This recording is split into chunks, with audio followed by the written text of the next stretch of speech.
programa A Gente em Destaque vai conversar hoje com mais um cantor aqui da nossa região e o convidado é o Fabiano Júnior. Muito obrigado pela sua presença aqui no nosso programa, viu?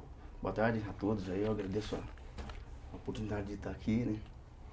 Divulgando meu trabalho também. Agradeço muito pelo convite. Vamos começar falando um pouquinho sobre a sua trajetória, né, sua infância. Você é nascido em Ubatuba, né? Isso. Como é que era a sua infância lá? O que você lembra da cidade, especificamente de Ubatuba? Como é que era Ubatuba nos anos 70? Praticamente eu lembro assim de praia aqui, praticamente. Eu adoro praia até hoje, né? E assim, lembro muito, assim, ficava muito na casa dos meus avós também, apesar de meus pais morarem lá na época, né? Mas eu gostava de ficar na casa dos meus avós e tal, e a avó aquele negócio, né? Tipo, sempre mima o neto, mas eu gostava muito lá, porque devido à questão da praia mesmo, né? O clima e tal, então eu era bem acostumado com esse tipo de situação. Era uma cidade que não tinha ainda muito turista ou já tinha, naquela época já tinha bastante gente? Não, a galera que eu me lembro assim que ia pra lá era mais pessoal de São Paulo. E no Vale do Paraíba ia pouco, acho que Taubaté, que eu me lembro que tinha acesso ali, pela rodovia, no Vale do Cruz, e praticamente era pessoal de Taubaté e São Paulo. A daqui de São José, eu não me lembro de ter tanta gente assim. Mas e de Jacareí também, né? A gente estava até falando antes da gravação que hoje em dia, com bastante turista lá, as principais praias vai todo mundo ainda lá, mas tem lugares ainda que se a pessoa souber explorar direitinho, Sim. Acha lugares bonitos, né? Sim, sem dúvida. Tem aquele... o acesso com um carro, né, tal, fica muito tumultuado. Mas se você encontra umas praias que não é impossível entrar de carro, você deixa o carro em tal lugar e pega uma trilha, esse esforço até chegar à praia compensa pela beleza do lugar, né? E até hoje você costuma voltar para lá? Sua família ainda continua lá? Sim, meus pais moram aqui em Jacareí, mas minha avó, né, paterna, mora lá, meus tios também, da parte de pai e mãe moram lá, então sempre que posso estou indo para lá.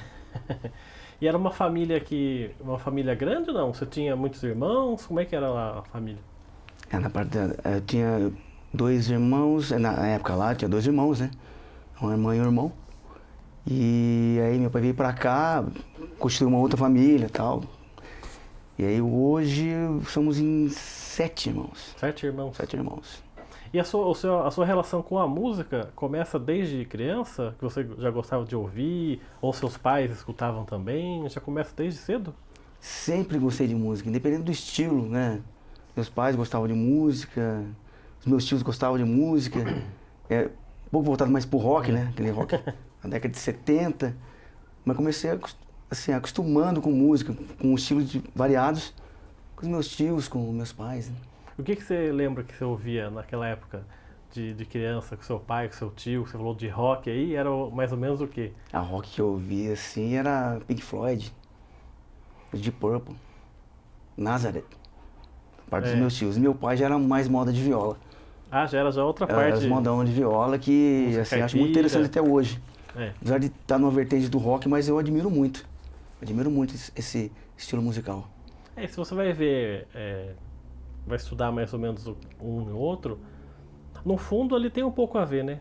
Até um pouco do rock com a música caipira, no uso de instrumento ali, lógico que pode ter alguma forçação de barra, mas tem alguma coisa a ver, não tem? Se eu falo com relação ao tema, né?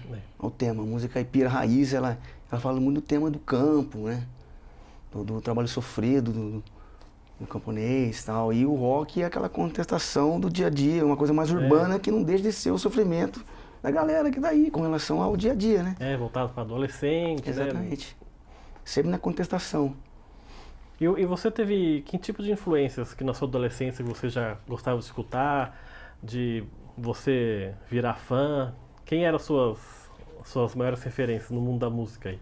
Nossa, muita gente, cara. Muita gente. Por exemplo? Assim, como te falei, tinha década de 70, Pink Floyd que eu ouvia, meus tios Nazareth, Dire Straits, tudo, pessoal, os gringos, né, mas nacional, aí veio já pra década de 80, tinha um rock nacional, né, desde Blitz, que eu achava muito interessante o trabalho deles. Blitz. Primeira vez que eu ouvi, falei, nossa, legal, os caras fazem uma coisa meio teatral, coisa tal. os Paralamas, Legião Urbana, né? Falando de nacionais. Os anos 80 foi uma década que, nossa, explodiram várias bandas, né? Sim, aí eu comecei a mirar um pouco mais pro rock com os festivais que vieram pra cá na década de 80. Um exemplo foi o Rock in Rio 1, né? Que ali foi um boom, assim, de banda num lugar só, um monte de banda que eu falei, só ouvia falar de rádio, de revista, Eu falei, os caras estão aqui no Brasil. Eu era pequeno, tinha 13 anos na época, mas eu me lembro que aí eu comecei a gostar de guitarra, gostar de rock. Falei, aí veio aquela galera de peso pra cá, né? Falei, aí os caras estão aqui. Foi nessa época do Rock in Rio, 85 mais ou menos, que você começa a se interessar, querer aprender instrumentos, assim ou não? Aí vai um pouquinho mais depois ainda, mas comecei a gostar do rock mesmo foi nessa época aí, 85. E daí como você partiu para as apresentações como já músico profissional, vai um pouquinho mais depois, né? Sim, sim. Eu participei, no começo toda a galera quer ter, todo adolescente quer ter sua banda, né? Eu quero ter minha banda e tal. E eu me lembro que, eu falo assim, comecei na noite, em 97, for lá na parte cronológica, mas já em 90, 91, eu participei de uma banda autoral aqui em Jacareí. Já comecei a tocar instrumento, tipo 89, aprendi um pouquinho, né? De guitarra e participei de uma banda autoral. Eu acho muito interessante, até hoje, música autoral. Tanto é que eu tenho 2 projetos de música autorais. Um a gente está em fase de gravação, né? Que é a Amplifiers, que é daqui de Jacareí, todos os integrantes. Uma outra banda, que é um power trio também, que a gente deu uma estacionada, mas que tem um trabalho já pronto, já no gatilho já para gravar. Então, num formato um pouco diferenciado dessa primeira banda que eu falei, que é um pouco mais voltado pro rock nacional tal, e Amplifiers é mais hard rock, heavy metal, em português também.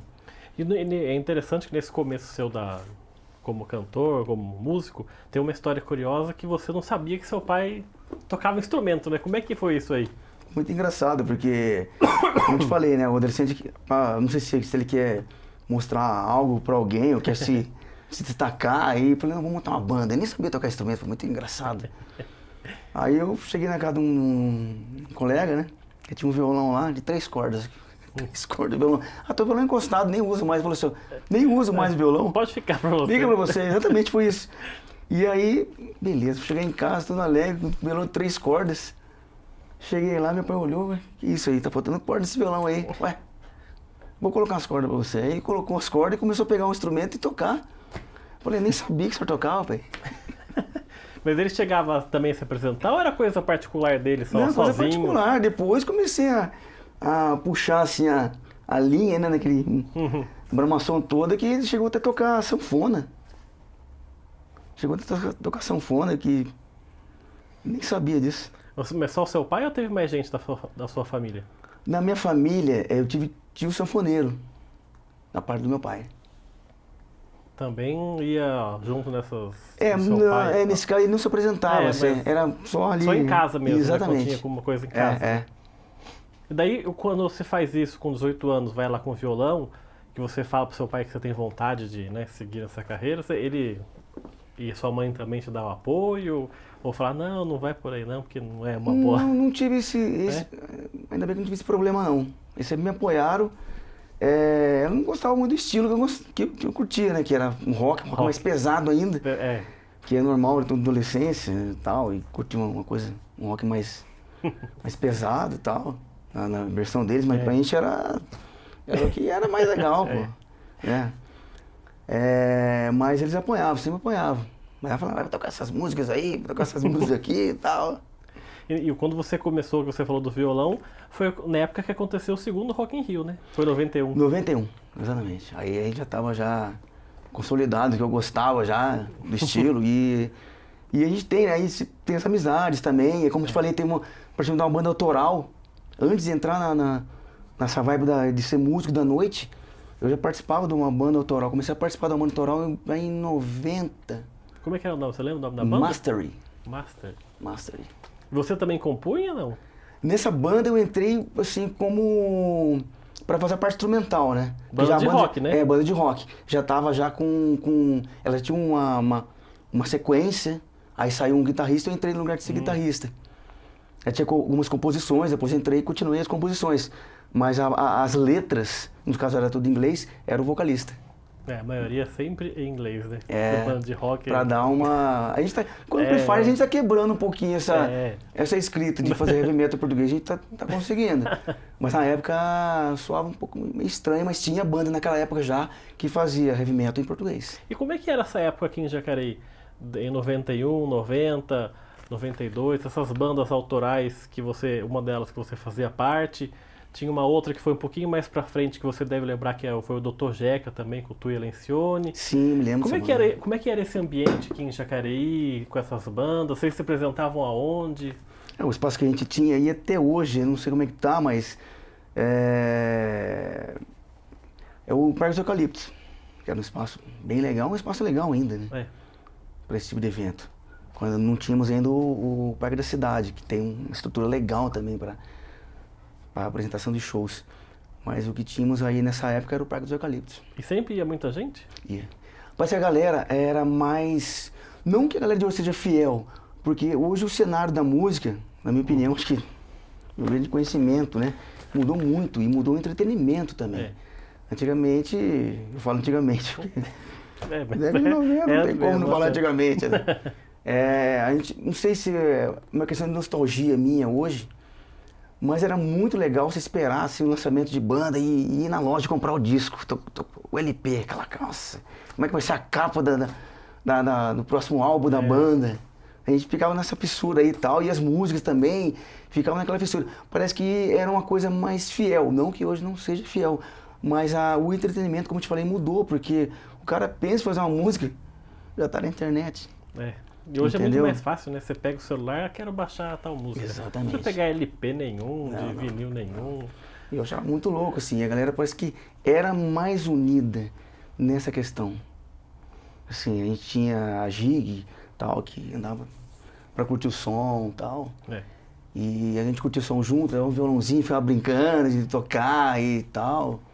Mesmo quem não sabia tocar e brincava também de tocar, e quem sabia um pouco tocava em cima das músicas, só pra... ficava aquela roda ali, a galera. Já que você falou no LP, pra gente encerrar esse primeiro bloco, nesse seu comecinho de carreira, 90, 89, 90, 91, qual foi o vinil que você comprou nessa época de uma banda que você gostasse, que até hoje marca você, seja por que motivo for? Qual disco que marcou essa sua trajetória com 17, 18 anos? Então vamos falar, vamos voltar um pouquinho mais um tempo ali, 87. Eu me lembro que eu comprei, esse álbum saiu em 85, mas isso marcou muito pra mim. Porque assim, não só pelas músicas, mas pelo acabamento e tal, na época era legal. Assim, e era um álbum duplo, do Iron Maiden, Live After Dead. Marcou muito, porque era um álbum ao vivo e pra mim é um dos melhores álbuns ao vivo até hoje. Até hoje. Até hoje, em matéria de rock. E vendeu milhões de cópias, né? Sim. Que ele pegou a trajetória deles até 85 e eles gravaram lá nos Estados Unidos esse álbum ao vivo e pra mim é um dos melhores até hoje, até a questão de mixagem e tal. Eu tenho ele já em formato digital, né, um CD, tudo, mas eu tenho um vinil até hoje e naquela época o vinil era perfeito, o som do vinil era perfeito. Era perfeito. Se você pegar e colocar numa reprodução de vinil, um reprodutor de vinil, ele é muito bom o som ainda. E alguma música específica desse álbum que você mais gosta, não? Tem muita coisa ali, porque ali é uma compilação praticamente do trabalho deles até hoje, né? Mas tem Aces High, tem Running Free. São uma época que marcou, né? Marcou. Tá certo, a gente vai fazer então um rápido intervalo aqui no nosso programa. O Gente em Destaque volta daqui a pouco. Até já.